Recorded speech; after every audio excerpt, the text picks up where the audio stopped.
A gravação, a gente pede um pouco de silêncio. Convido a todos a se colocarem em pé para a gente dar início ao nosso estudo. Desejando a todos um bom dia, que a graça e a paz do nosso Senhor Jesus Cristo seja conosco. Vamos orar? Pai, por mais uma vez te louvamos, te agradecemos pelo dia em que acordamos, estamos de pé, podemos ter a nossa família ao nosso lado, em especial nossas mães, nossas esposas como mãe. Te louvamos pelo privilégio de ter pessoas tão especiais como cada uma delas na nossa vida, na nossa sociedade, nas nossas igrejas e aqui agora como servas tuas. Muito obrigado, Senhor, pelo teu povo que se reúne aqui junto para buscar a tua face, aprender mais do Senhor e louvar o teu nome. Nos ajuda a compreender a tua palavra e que o nome do Senhor seja glorificado hoje e para todo sempre enquanto aqui nos reunirmos. Assim oramos ao Senhor em nome de Jesus. Amém. Podem assentar, irmãos? Por enquanto, podem abrir suas Bíblias em Hebreus, capítulo 2. Nós vamos dar continuidade à série de estudos que a nossa igreja vem tendo, né?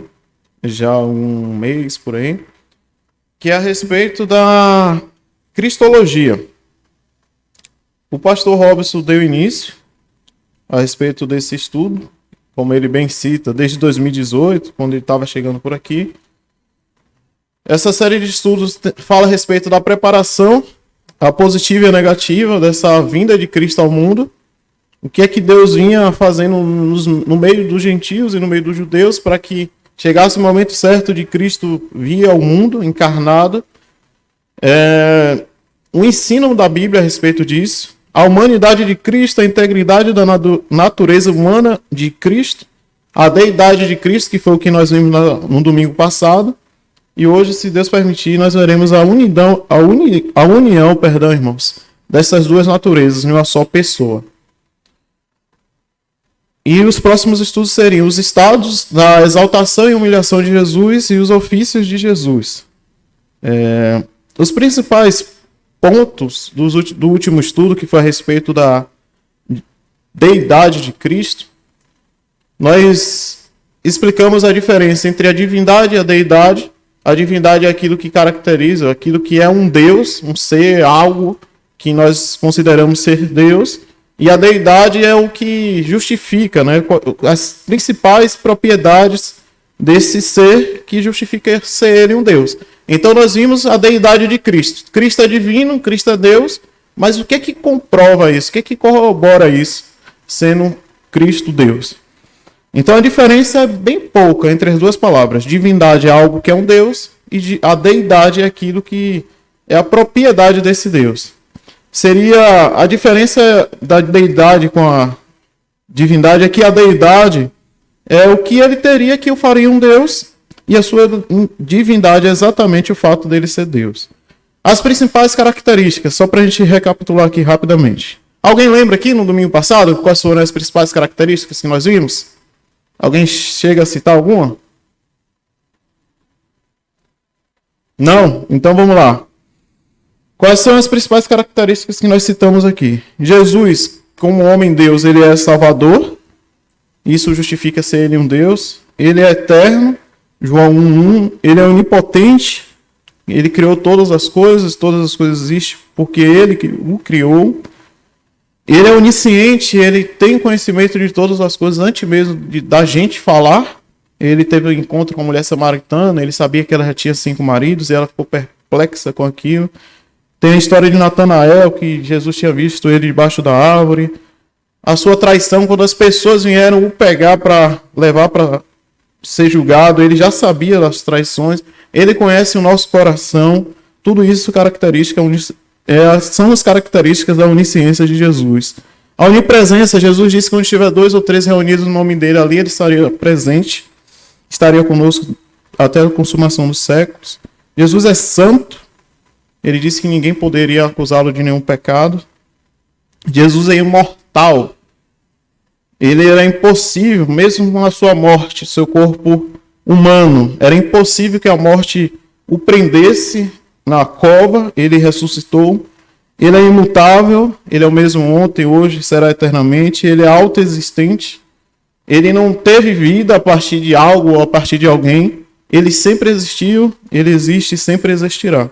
Esses são alguns pontos que nós vimos no domingo passado a respeito da deidade de Cristo, que nele existe a vida. Tudo que existe abaixo de Deus foi criado.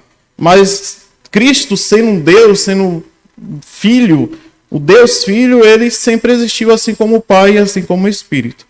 Hoje nós veremos a respeito dessas duas naturezas, que é dois assuntos bem parecidos.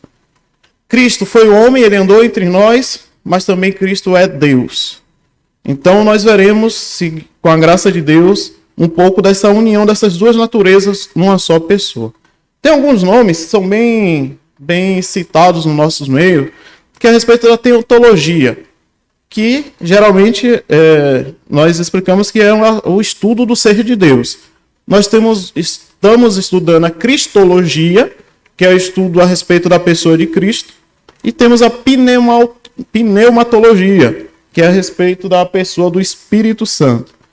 Qual o objetivo desse estudo aqui nosso, da cristologia? O porquê nós nos deleitamos, né? Qual é a importância, qual é a criticidade de ter esses estudos a respeito da pessoa de Cristo? Que é a gente ter um conhecimento verdadeiro, né? O ensino bíblico a respeito do nosso Senhor e Salvador Jesus Cristo e sua obra a favor da sua igreja. O próprio Paulo, ele cita que nós devemos crescer na graça e no conhecimento do Senhor Jesus Cristo. E isso é fundamental para nós. Hoje temos, assim como sempre existiu no início da igreja, falsos ensinos, heresias, eu chamo de distrações teológicas. São assuntos que a igreja perde tempo falando de certas coisas que não são vitais e que não são tão importantes, como, por exemplo, esses assuntos aqui a respeito da cristologia. Aí as igrejas, às vezes, perdem o foco, perdem o norte e colocam sua visão em coisas que fazem parte da fé, mas não são tão cruciais e fundamentais, tanto quanto a cristologia, o estudo a respeito de Deus, a ressurreição, o nascimento de Cristo e todos esses assuntos. Além disso, nós temos uma série de conceitos a respeito do nosso Senhor Jesus. Nós temos o filme famoso, A Paixão de Cristo. Temos um cidadão chamado Henri Cristo. Temos documentários no Discovery Channel a respeito de um Jesus histórico e aí vai. Temos uma série de teologias recentes, a teologia negra, a teologia do Jesus que ama todos, não faz distinção de ninguém, que ele aceita tudo e todos e que Jesus não discrimina ninguém. Então, a cada tempo que vai passando, vão surgindo mais e mais estudos ou mais e mais comentários a respeito desse Jesus. Mas é crucial a gente se deleitar primeiramente na Bíblia. A gente deve voltar às Escrituras e perguntar às Escrituras quem é esse Cristo que nós conhecemos e servimos. Com isso também, nós queremos incentivar, né, a igreja a crescer na graça e no conhecimento do Senhor, os músicos compor canções a respeito desse seu Salvador, os líderes priorizar realmente os ensinos que são de doutrinas vitais e que nós não podemos negociar nem abrir mão, aos desanimados, falar a grandeza do amor do nosso Salvador, o Senhor Jesus Cristo. Aos que estão sofrendo, ainda mais nesse tempo de pandemia. Também mostrar o quanto Cristo sofreu em nosso lugar. Essas doutrinas, esses assuntos são tão importantes que às vezes a gente pensa que, olha, Deus não está nem aí para o meu sofrimento, é injusto, porque Deus castiga certas coisas. E quando nós voltamos os olhos para as Escrituras, nós vemos que Deus não poupou nem seu próprio Filho em nosso lugar. E aos que estão desviados, que estão vivendo em pecado, também mostrar o juízo de Deus. E essa doutrina, mais um resumo rápido da cristologia, ela faz a distinção entre o cristianismo bíblico e as demais religiões, porque geralmente nas religiões que nós conhecemos, as pessoas oferecem um sacrifício, as pessoas fazem algo para ter o favor de Deus. E quando a gente volta para a Escritura, a gente vê que é Deus que vem em busca do homem. Deus deixa a sua glória na pessoa de Cristo e vem buscar e resgatar todo aquele que se havia perdido. E então a cristologia, ela nos revela essas coisas. O estudo, embora a gente não conseguiu projetar ali, vai falar algum resumo rápido. Temos uma série de versículos para estudar juntos. mas eu queria focar com os irmãos no livro de Hebreus. O livro de João foi escrito com o objetivo de mostrar e demonstrar que Cristo é Deus. João, para combater as heresias, os seus falsos ensinos naquele momento em que ele vivia, ele queria demonstrar para os judeus que Cristo era Deus. E agora, em Hebreus, o autor de Hebreus também, ele foca em Cristo. Cristo, compara Cristo com Moisés, com a antiga aliança, com o sumo sacerdote, com os anjos, com o Melquisedeque, e ele vai mostrar a importância de Cristo para a vida da igreja. Então, como o livro de Hebreus, ele permeia muito a respeito de Cristo, eu queria sugerir a gente focar aqui no livro de Hebreus nesse dia. Então, como eu sugeri, vamos ler aqui Hebreus capítulo 2, a partir do versículo 5. Fala a respeito do Jesus homem. Capítulo 1 já começa a dar os sinais de Jesus Deus, mas vamos focar aqui nesse Jesus homem. Hebreus capítulo 2, versículo 5, diz assim: além disso, não são os anjos que governarão o mundo futuro a que nos referimos, porque em certo lugar alguém disse: quem é o simples mortal para que penses nele? Quem é o filho do homem para com quem ele te importes? E, no entanto, por pouco tempo fizeste um pouco menor que os anjos, e o coroaste de glória e honra. Versículo 8. Tu lhe destes autoridade sobre todas as coisas. Quando se diz todas as coisas, significa que nada foi deixado de fora. É verdade que ainda não vimos tudo ser submetido à autoridade dele. Versículo 9. Contudo, vemos Jesus que por pouco tempo foi feito um pouco menor que os anjos, e por ter sofrido a morte, agora está coroado de glória e honra. Sim, pela graça de Deus, Jesus experimentou a morte por todos. Versículo 10. Deus, para quem e por meio de quem todas as coisas foram criadas, escolheu levar muitos filhos à glória, e era apropriado que por meio do sofrimento de Jesus, ele o tornasse o líder perfeito para conduzi-los à salvação.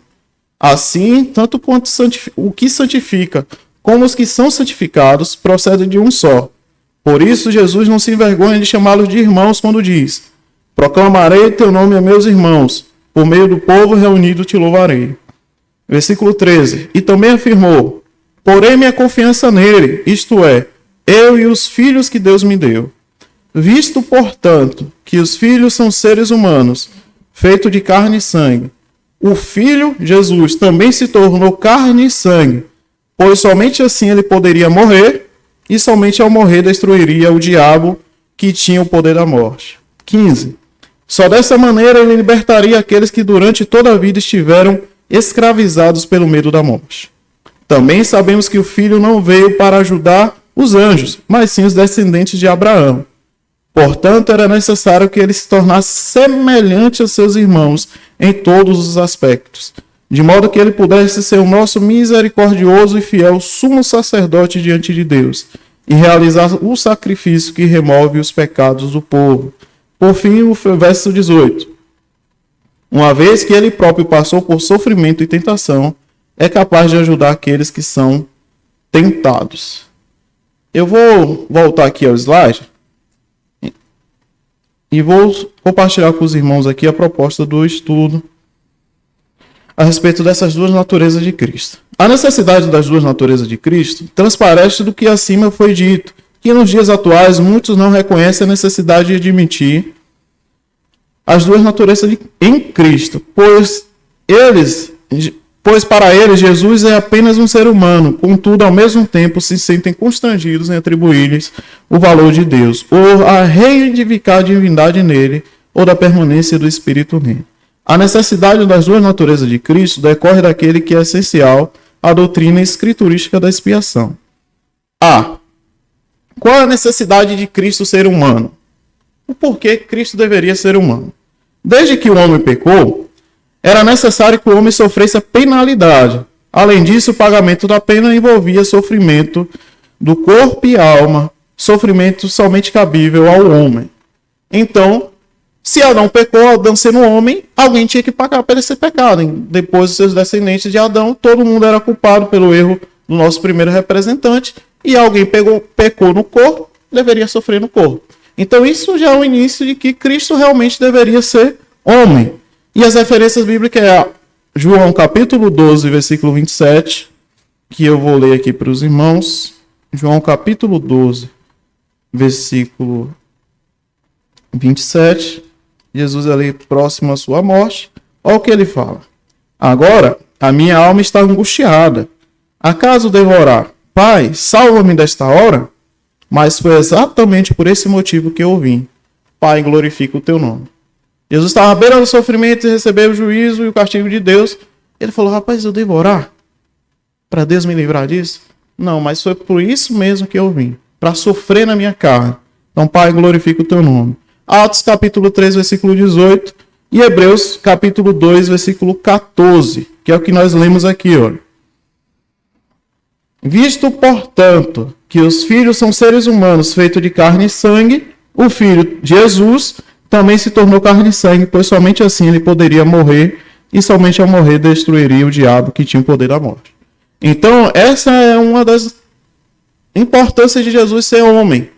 Porque se nós pecamos como homem, nós somos homens de carne e sangue, Jesus também deveria se tornar um de nós, para ele nos representar diante de Deus. E era necessário que Cristo assumisse a natureza humana, não somente com todas as suas propriedades essenciais, mas também com todas as debilidades a que estava sujeito, depois da queda, e assim descer as profundezas da degradação em que o homem caído se encontra. Hebreus capítulo 2 ainda, versículos 17 e 18. Alguém pode ler, por favor?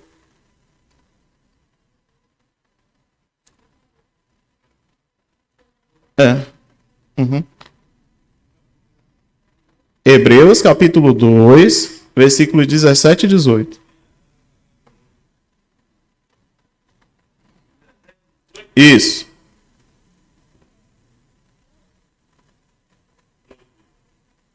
Ô, irmã Inês, pode falar seu microfone.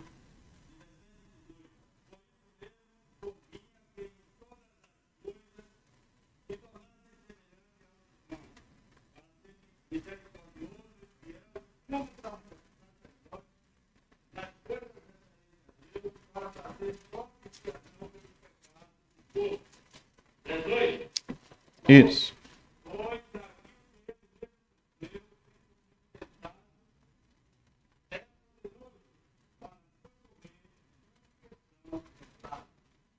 Isso. Então Jesus precisaria se tornar carne e homem para ele nos socorrer, para ele sentir na pele o que nós sentimos. E também com isso nós confiarmos mais na sua pessoa, pois como eu disse no domingo passado, seria muito fácil a gente virar para o César e falar, é muito bom ficar aí sentado como Deus, como Espírito, não sabe o que é uma dor, não sabe o que é decepção, não sabe o que é traição, não sabe o que é uma pandemia. Mas Jesus se tornou carne para ser tentado em todas as coisas, assim como nós somos. Porém, ele sem pecado. Ao mesmo tempo, era preciso que fosse um homem sem pecado, pois um homem que fosse ele próprio pecador e que estivesse privado da sua própria vida, certamente não poderia fazer expiação pelos outros, que é Hebreus capítulo 7, 26. Se Jesus, como homem, ele fosse pecador assim como nós, ao morrer, ele estaria morrendo, sofrendo sobre si o castigo pelos seus próprios pecados. Então ele precisaria ser homem, mas sem pecado, para que ele cumprisse toda a justiça de Deus e a sua justiça fosse transferida a nós. Hebreus capítulo 7, versículo 26 diz: E é de um sumo sacerdote como ele que necessitamos, pois é santo, irrepreensível, sem nenhuma mancha de pecado, separado dos pecadores e colocado no lugar de mais alta honra no céu. Esse é Jesus. Perdão, irmãos. Unicamente um mediador verdadeiramente humano, assim que estivesse conhecimento experimental das misérias da humanidade e se mantivesse acima de todas as tentações, poderia entrar empaticamente em todas as experiências, provações e tentações do homem. Ser um perfeito exemplo humano para os seus seguidores. Então Jesus se tornou carne assim como nós. Nós nascemos, sentimos fome, sede, sono, todas essas coisas Jesus sentiu, mas ele viveu integralmente sem nenhum pecado e para nós se tornou o nosso maior exemplo para que o sigamos. Nós já lemos Hebreus capítulo 2, versículos 17 e 18. Queria convidar agora os irmãos a abrirem Hebreus capítulo 4, versículo 15. E uma outra pessoa, por favor, Hebreus 12, versículo 2 a 4. Eu sei, é só eu cito aqui, mas é só para a gente interagir. Eu vou ler aqui Hebreus capítulo 4, versículo 15. E outra pessoa, por gentileza, lê aqui no salão. Hebreus 12, versículo 2 a 4. Hebreus capítulo 4, versículo 15 diz assim: Nosso sumo sacerdote, Jesus, entende nossas fraquezas, pois enfrentou as mesmas tentações que nós, mas nunca pecou. Hebreus 12, 2 a 4, por favor.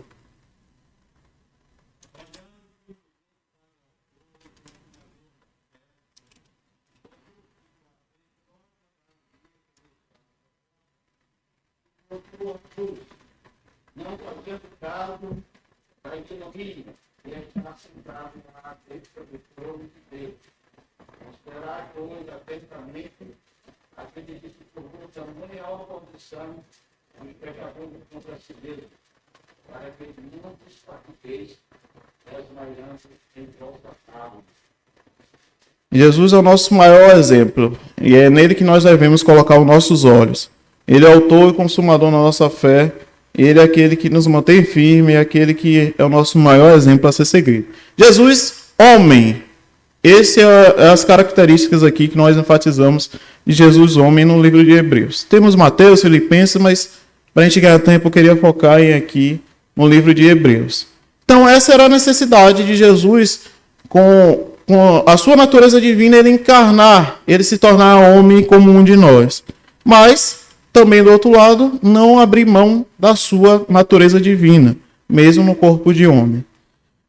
Que é o segundo tópico que nós veremos. A necessidade da sua divindade. No plano divino da salvação, era absolutamente essencial que o mediador fosse verdadeiramente Deus. Era necessário que, primeiro, ele pudesse apresentar um sacrifício de valor infinito e prestar perfeita obediência à lei de Deus.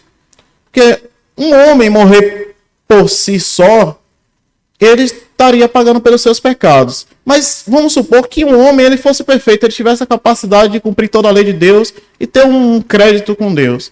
Mas a redenção da alma é caríssima. Se o pecado torna-se uma dívida com Deus e o salário do pecado é a morte, um homem que não pecasse, ele estaria em crédito com Deus, mas ele não conseguiria pagar com seus créditos o meu pecado, a minha dívida com Deus, quanto mais de todos nós aqui reunidos. Então, por isso, Jesus precisaria ser Deus, né? Jesus, como homem, ele cumpriu toda a vontade de Deus, mas ele, como Deus, a sua morte, o seu sacrifício tem poder para atingir todo mundo, se assim for possível, se assim for necessário. Se todos se prostrarem diante de Cristo e buscarem pela sua salvação, o sangue de Cristo tem poder para salvar toda a humanidade.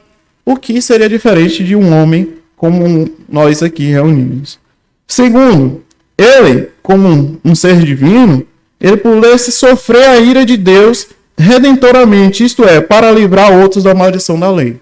Nenhum homem teria a capacidade de sofrer todo o castigo de Deus por toda a humanidade. Por isso a necessidade de Cristo ter no seu ser, mesmo como homem, a sua origem divina, para que ele pudesse suportar toda a ira de Deus Pai que seria derramado na cruz do Calvário. E terceiro, ele pudesse aplicar os frutos da sua obra consumada aos que aceitassem pela fé. É o que a gente acabou já falando. Cristo, primeiramente, ele precisaria ser Deus, pois senão sua obra seria limitada a ele próprio. Segundo, ele precisava ser Deus para aguentar todo a ira e o despejar do furor de Deus sobre o pecado de todos nós, e a sua obra, ele sendo Deus, ele consegue imputar todo aquele que o busca e o aceita pela fé. O homem com a sua vida arruinada não pode nem cumprir a pena do pecado, nem prestar perfeita obediência a Deus. Ele pode sofrer a ira de Deus e, exceto pela graça de Deus redentora, terá que sofrer eternamente, mas não pode sofrê-la de modo a abrir um caminho de salvação a outros. Nós, como homens, somos limitados, mas Cristo, como homem Deus, teve poder para cumprir a vontade de Deus, receber sobre si a ira de Deus e poder imputar essa justiça de Deus a todos aqueles que buscam pela fé. Até aqui, alguma dúvida? Não. Cristo foi homem. Ele é Deus e, num determinado tempo, na plenitude dos tempos, após Deus preparar o momento certo, tanto os gentios, tanto os judeus, ele enviou Jesus Cristo como sendo Deus, mas encarnando como homem para que ele pudesse ser o nosso maior exemplo e, mesmo assim, sendo Deus, sofrer a ira e poder abrir o caminho de salvação a todos nós. Eu queria complementar, trazendo aqui mais alguns exemplos práticos de Jesus como homem.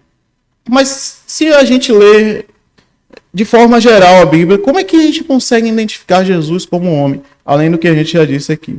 Jesus como homem, ele orou. Ele tinha necessidade de orar. Ele tinha a carência de ter um Deus que ele pudesse derramar toda a sua alma. A sua natureza humana limitada, ele buscava a Deus para que satisfazesse o seu coração. Ele como homem, ele teve medo. Ele como homem, ele teve sede, ele teve fome. Ele teve a carência, ele queria estar com seus amigos num momento difícil. Ele teve cansaço, ele teve sono e ele chorou. Como homem, a natureza humana de Jesus nos mostrou tudo isso ao longo dos evangelhos. Ele teve um nascimento e ele também morreu. Esse geralmente é o ciclo das nossas vidas. Pois não, Carol?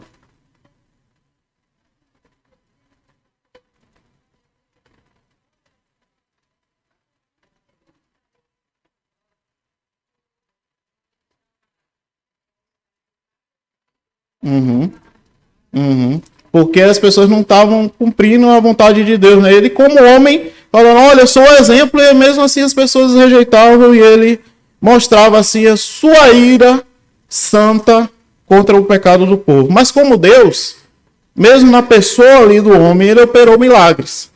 Ele realizou curas, ele deu voz aos mudos, ele deu audição aos surdos, ele ressuscitou os mortos, ele falou para o vento, aquieta-te, e ao mar, calma-te. Ele operou milagres que nenhum outro homem, como homem, poderia fazer. Isso mostra que Cristo era Deus. Cristo andou entre nós, Deus encarnado. Realmente ele foi o nosso Emmanuel. Uma coisa que faz de Cristo ter essa mente divina, tem vários exemplos, mas um que eu ouvi e gostaria de compartilhar com os irmãos é quando Cristo chega para Pedro e fala assim, olha, vocês pescaram a noite toda, né? Agora volte a um determinado lugar, lance as redes que você vai me pescar. Como é que ele sabia? Se ele nem pescador era. Enquanto o outro lado está diante dele, série de homens pescadores que conheciam o seu ramo profissional, mas ele, como Deus, saberia o momento certo de lançar as redes, ele orientou. Em outro momento, ele também citou sobre essa questão de peixe. Olha, vai lá, pesca um peixe, nesse peixe vai ter uma moeda. E com essa moeda você paga os impostos. Nenhum homem consegue fazer isso. Mas Cristo, com a natureza e com sua mente divina, ele demonstrou isso. Queria dar outro exemplo para os irmãos. Na Trindade, nós temos um Deus, mas que nós vemos em três pessoas. Ou seja, nós temos o Pai, temos o Filho e temos o Espírito Santo. Mas isso tudo é um Deus. Em Cristo, nós temos dois seres, duas naturezas, uma divina e uma humana, mas nenhuma pessoa. É meio confuso, mas o resumo é, na Trindade, nós temos três seres em um Deus. E em Cristo, nós temos uma pessoa com duas naturezas. Deu para entender? Trindade, mais três pessoas. Cristo, uma pessoa, mais duas naturezas, uma divina e uma humana. Isso tudo, irmãos, traz para nós uma série de implicações que nós devemos deleitar o nosso coração. Por que Cristo deveria ser homem e por que Deus assim o quis? Além de tudo que nós já vimos, Deus, no início de todas as coisas, tinha feito uma promessa a Adão e Eva que haveria de vir da semente da mulher que esmagaria a cabeça da serpente. Então, desde o livro de Gênesis, Deus disse que seria, em algum momento ia vir uma pessoa humana que nasceria da mulher e que ele seria o salvador do mundo, pois ele esmagaria a cabeça da serpente. Ele destruiria a obra do diabo. Ele também disse a Abraão que um descendente dele seria que iria abençoar todas as nações da terra. Ele falou isso a Abraão. Abraão pensou que era Ismael, que era Isaac, deu toda aquela confusão. Mas veio o rei Davi, veio toda a linhagem de Abraão até chegar em Cristo. E nós hoje temos aquele que é o descendente de Abraão e que abençoa todas as famílias da terra. Em Romanos 5, temos Adão. Temos o paralelo entre Adão e Cristo. Adão como o primeiro homem pecador, que fez tudo errado. Cristo como o último homem que fez tudo certo. Então, deveria ser homem para corrigir o que o primeiro homem fez errado. Se um homem fez errado, Deus enviou um homem para fazer o certo e corrigir o que o primeiro fez errado. E nós não estamos mais debaixo da condenação de Adão, mas agora estamos debaixo da justificação de Cristo, se assim o recebemos. Cristo, como homem, ele é um de nós. E ele chega diante de Deus e se apresenta como nosso representante. Mesmo na sua morte e ressurreição, ele ressuscita com o corpo agora glorificado, está à direita de Deus como um homem também. E lá ele é o nosso representante, como o nosso primeiro a ser entrado nos céus, como a própria carta aos Hebreus diz que ele é o nosso irmão mais velho, né? Então Cristo abriu a porta dos céus para todo aquele que o receber. Como homem, ele também deveria morrer. Se fosse só Deus, Deus é eterno e não morre. Mas como um homem, ele deveria morrer na cruz do Calvário, derramar seu sangue, e seu sangue servir de remissão para os nossos pecados. Mesmo sendo homem, ele precisaria também ser divino para cumprir toda e completa a lei de Deus, sem pecado. Porque o homem estava vendido sobre o pecado, sobre a corrupção do pecado, mas Cristo, com sua natureza divina, ele sobrepõe o pecado e ele não cometeu nenhum pecado. Mesmo sendo tentado de todas as formas, ele não cometeu pecado algum.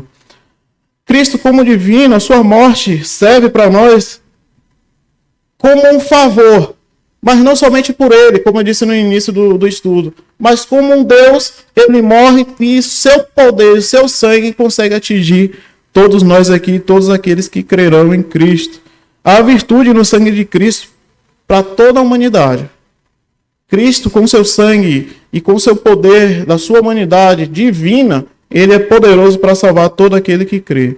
Cristo teve que nos mostrar a sua divindade através da sua morte e ressurreição dentre os mortos. Isso tudo, o que é que significa para nós? O que é que implica para nós? Ok, nós entendemos, mas o que nós devemos fazer disso tudo? Nós devemos crer que Cristo nasceu, viveu, morreu e ressuscitou. Ele é o nosso Salvador, ele é aquele que nos representa diante de Deus, ele é aquele que, como um de nós, encarnou da Virgem Maria, embora sem pecado algum, morreu no nosso lugar, levando sobre si os nossos pecados, e agora Deus imputa a sua justiça, a sua obediência a todos nós que cremos em Cristo.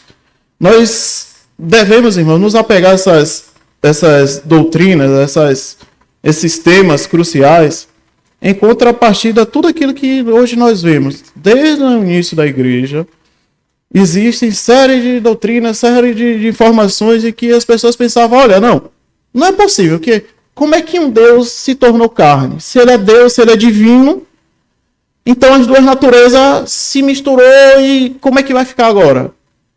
Então a igreja vem sofrendo uma série de tentações de perder o entendimento da divindade, da humanidade de Cristo, e alguns homens se levantou e combateu isso ao longo da igreja. Alguns falaram que Jesus não tinha um corpo físico, ele tinha uma aparência, era como se fosse um fantasma ali andando, mas não tinha o corpo físico. Outros falavam que não, ele era apenas um homem, e isso tudo que nós vemos aqui escrito é porque os seus discípulos, os seus seguidores aumentaram, dizendo que ele andou sobre as águas, que ele morreu, ressuscitou, que ele fez milagre, mas isso tudo é historinha. Outros falavam que ele era 50% homem e 50% Deus. Mas não, está errado também. Nós cremos que Jesus é 100% Deus e 100% homem. E isso tem um significado muito grande para nós. Que, como eu disse, como um Deus, ele nos salva dos nossos pecados. E como homem, ele morre em nosso lugar. Nós não fizemos nada para buscar esse favor de Deus e que merecêssemos esse amor tão grande de Deus. Mas Deus mostra o seu amor para conosco, enviando Jesus a morrer por nós, sendo nós ainda pecadores. Irmãos, isso deve trazer para nós um desejo muito grande no nosso coração de colocar esse Senhor Jesus Cristo como o primeiro, mais alto lugar nas nossas vidas. Temos alguém que devemos amar de todo o nosso coração, o nosso Senhor Jesus Cristo. E é isso que Ele requer de nós. Se devemos temer a alguém, é o Senhor Jesus Cristo. Se devemos obedecer a alguém de todo o nosso coração, com todas as nossas forças e cumprir toda a vontade, é ao Senhor Jesus Cristo. Nós devemos crer que realmente Ele nasceu da Virgem Maria. Ela não é mãe de Deus. Ela é mãe da natureza humana de Jesus, mas ela não é mãe de Deus. Sendo Deus, Ele sempre existiu. Foi Ele que criou Maria. Ela não é mãe de Deus. Ela é mãe, ela foi escolhida, agraciada por Deus para dar início à natureza humana de Jesus, mas ela não é mãe de Deus. Isso não está registrado na Bíblia em lugar algum. Nós não vemos nos evangelhos, não vemos Paulo falar a respeito disso, não vemos Pedro, não vemos na carta do próprio Hebreus. E no momento falar que Maria deve ser adorada ou venerada a respeito do que ela deu início a Deus. Se Deus fosse nascido ou gerado na Virgem Maria, ele teria um início e ele não era Deus. Ele não poderia ser Deus. Mas Deus é Deus porque ele é imortal, ele sempre existiu. E mais um exemplo, para fechar, houve homens que no passado falaram que Jesus era homem. E no seu batismo, ele era apenas Jesus. Mas no seu batismo, no momento que a pomba desce sobre ele, ali veio Cristo. Então ele ficou Jesus Cristo. Com essas duas naturezas. Ele era Jesus homem e depois ele se tornou Jesus Cristo. E ele viveu ali esses 3 anos e quando ele foi morrer, aí sim, o Cristo voltou para o céu e ele ficou na cruz como um homem. E ele falou, Deus meu, por que me desamparaste? Mas isso não é verdade, porque Jesus sempre foi Deus. Ele não, em momento algum, ele houve essa divisão e ele estava um momento, ele estava outro, ele estava com... Ele era Deus, ele se tornou carne e viveu esses 33 anos que nós temos conhecimento. Ele morreu e ressuscitou como homem ainda. E ele está aos céus, sentado à direita de Deus, um lugar de honra em nosso favor, intercedendo a todo instante, como homem, Deus. Não há essa separação, não há esse dualismo em que Jesus foi homem em um tempo e agora ele só é Deus, ou ele era Deus e deixou de ser Deus e tornou homem. Ele uniu as duas coisas em uma só pessoa. Irmão Jair, pois não. Pastor Robson está ali para te responder.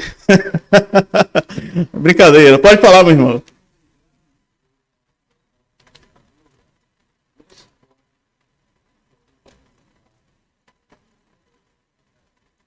Uhum. Uhum. Uhum. Isso mesmo.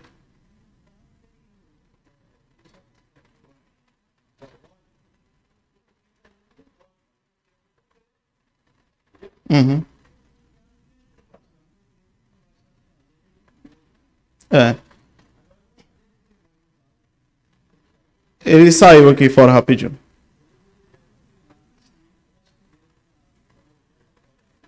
Tá certo.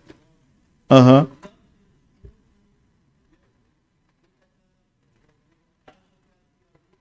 Certo. Irmão, para todos ouvirem, o irmão Jair está dizendo que na Igreja Católica existe um dogma a respeito de certos assuntos, que um deles é a respeito também desses temas de Jesus Cristo, da Mãe de Deus e da sua eternidade, e que esses assuntos, se é um dogma, não é discutido e não tem muito espaço para discussão, né, irmão Jair? Para saber se está certo ou se está errado, é o que a Igreja determina e ponto final. Se está na Bíblia ou não, aí o Papa que falou, ele é infalível, ele é o ser supremo. Sim. Sim. Uhum. É. É, irmão Edivaldo, né? Graças a Deus. Deixa ele chegar. Que ele responde, meu irmão. Realmente, se nós entendêssemos 100% de todas as coisas a respeito da encarnação de Jesus, ficaria difícil, porque é um Deus. E por ser Deus, é um ser que é um tanto diferente de nós. A sua divindade, nós não compreendemos 100%. Embora nós temos a sua natureza humana que foi registrada e temos esses relatos, graças a Deus, até hoje na Bíblia Sagrada. Mas nós não temos como explicar 100% a trindade, a encarnação, a existência, o início de todas as coisas. Não temos todas as respostas. E isso deve-se por ser um ser divino. Mas como a pergunta foi ao irmão Edivaldo, quando ele chegar, ele responde. Vamos finalizar orando? Que esses assuntos, meus irmãos, a respeito da pessoa de Cristo, ainda vai ser discutido, estudado aqui nos próximos domingos, mas que seja o nosso cajado à nossa direita, que seja o nosso brasão, que a gente se defenda de qualquer ensino contrário a essas coisas e que creiamos no homem Jesus e na sua divindade a respeito da sua natureza. Pois não, pastor?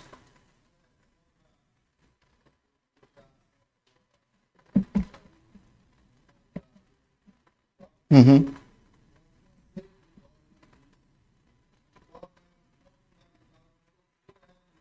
Uhum.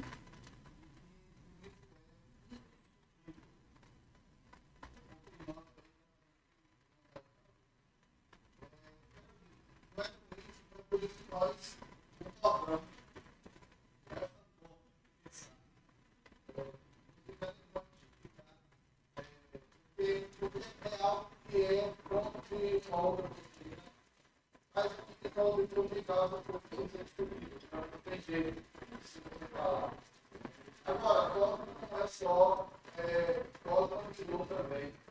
Pontos principais de qualquer doutrina, religiosa ou não. E porque dogma acabou se tornando um sinônimo de uma regra. Isso é. E aí as instituições, elas costumam ter dogmas, costumam ter algumas regras que são indiscutíveis porque são pontos muito principais daquela doutrina, leia-se doutrina como ensino. Porque se tirar, o dogma é a amarração, é o dogma do ensino. Se tirar o dogma, cai no ensino inteiro. Entendeu o meu problema? Uhum.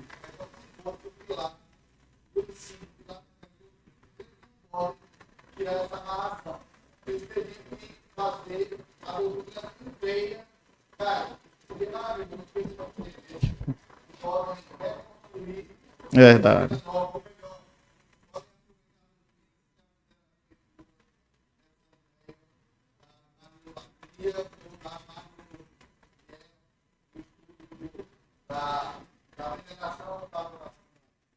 Obrigado, pastor. Respondido, irmão Jair? Meus irmãos, vamos se colocar de pé para orar? Lembremos-nos, Cristo, como nosso sumo sacerdote, como homem,